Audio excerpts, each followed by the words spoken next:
Your sister deserves this vacation more than we need a baby. My husband's voice crackled through the phone, attempting to sound confident but betraying a hint of nervousness.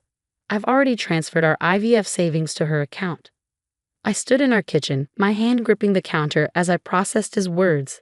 The $45,000 we'd spent 3 years saving, the money that represented our hopes and dreams of starting a family, gone.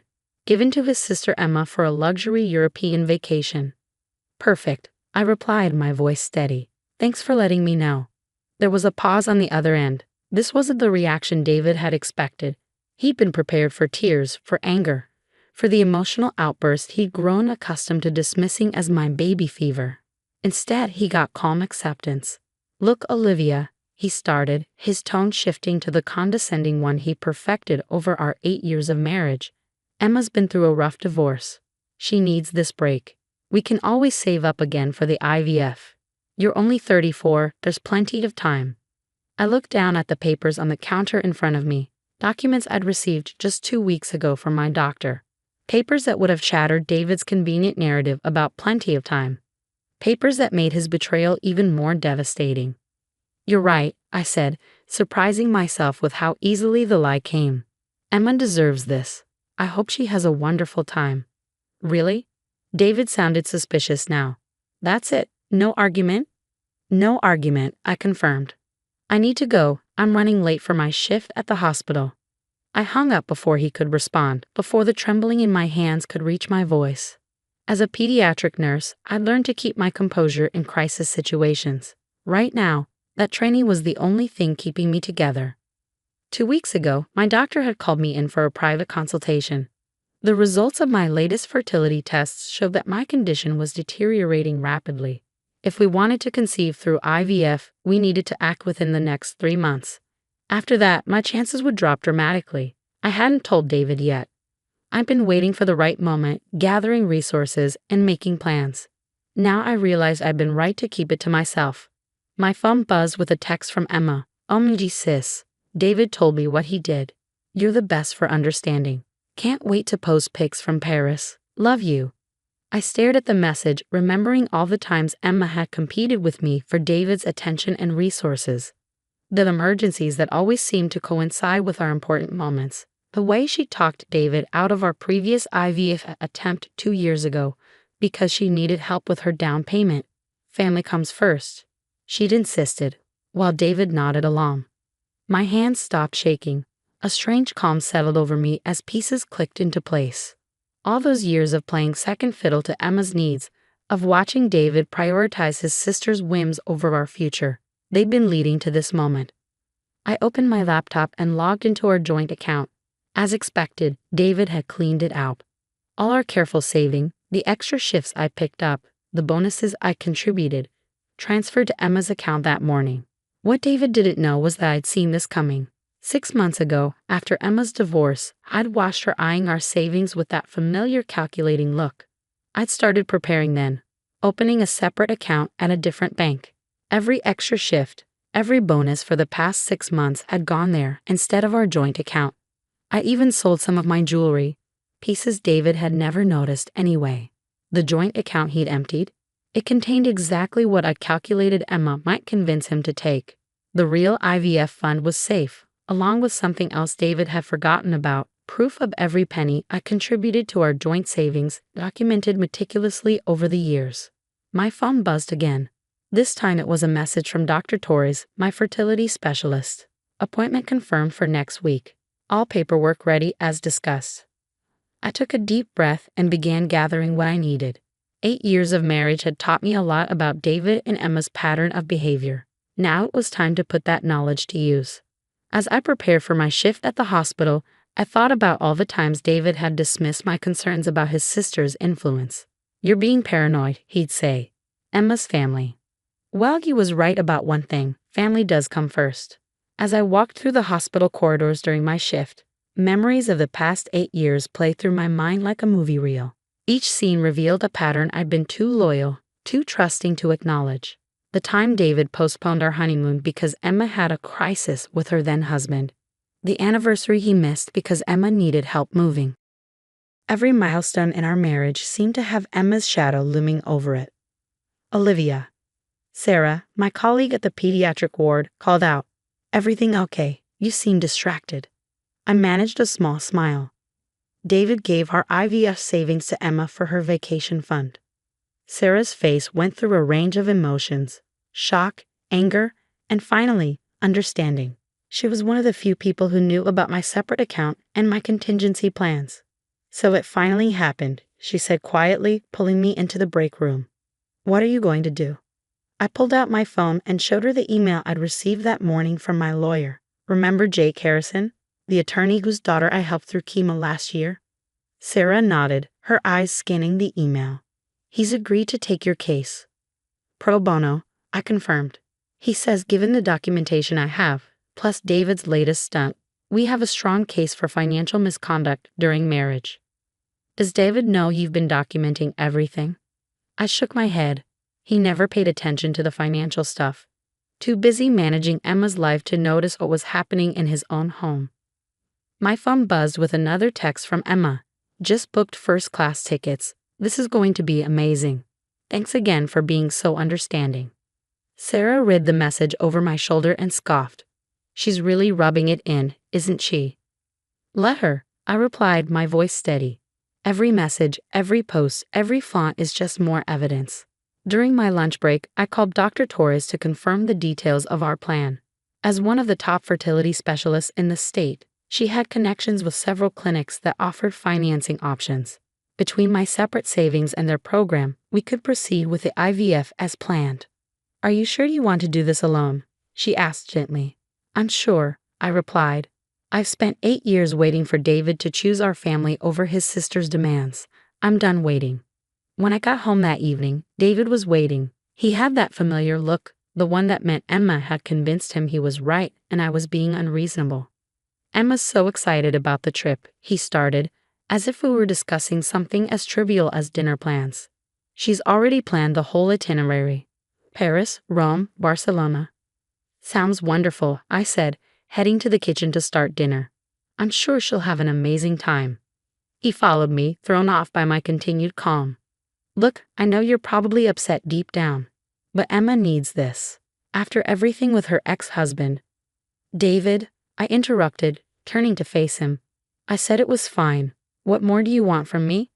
He stood there, mouth slightly open, clearly unprepared for this version of me. The version that wasn't begging for explanations or fighting for his attention. I just want you to understand, he stammered. I understand perfectly, I replied, my voice level. Now I have an early shift tomorrow, so I'm going to head to bed early. As I lay in bed that night, listening to David watching TV downstairs, I thought about the appointment scheduled with Jake Harrison for tomorrow. About the file of evidence I collected over the years. About the IVF procedures scheduled for next month. David had made his choice. Now it was time for me to make mine. My phone lit up with one last text from Emma. Just bought the cutest outfits for my trip. Can't wait to post all the pics. You're seriously the best sister-in-law ever. I smiled in the darkness, thinking about how different things would look in just a few weeks. Emma had no idea she was documenting her own downfall, one gleeful post at a time. Tomorrow would be the first step toward my new future. With or without David, I was going to have the family I always dreamed of.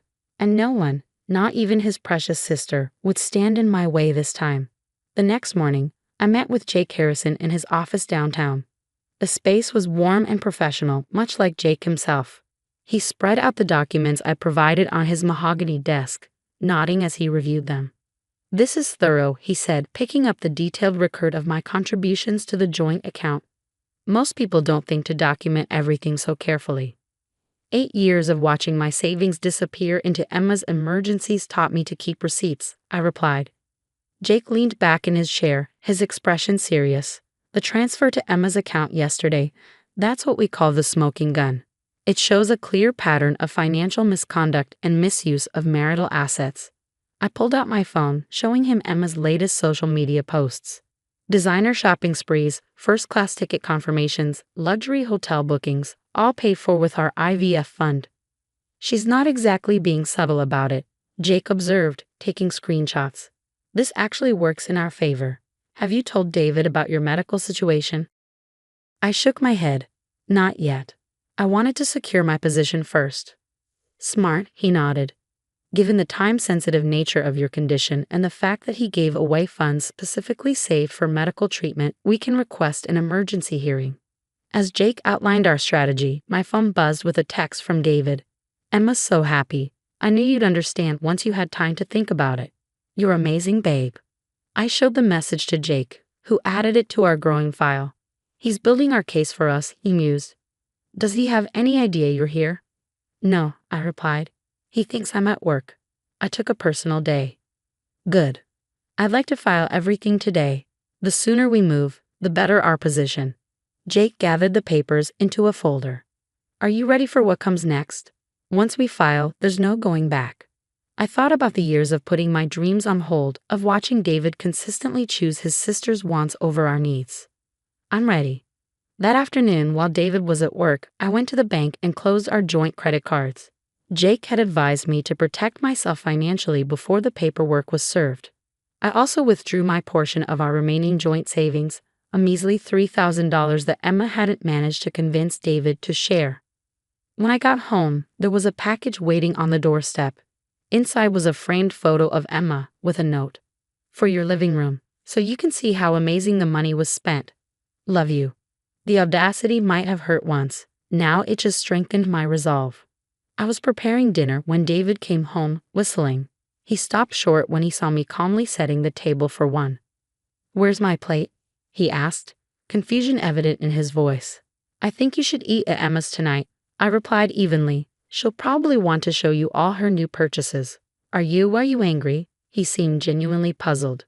I thought you were okay with this. I'm not angry, David. I'm done.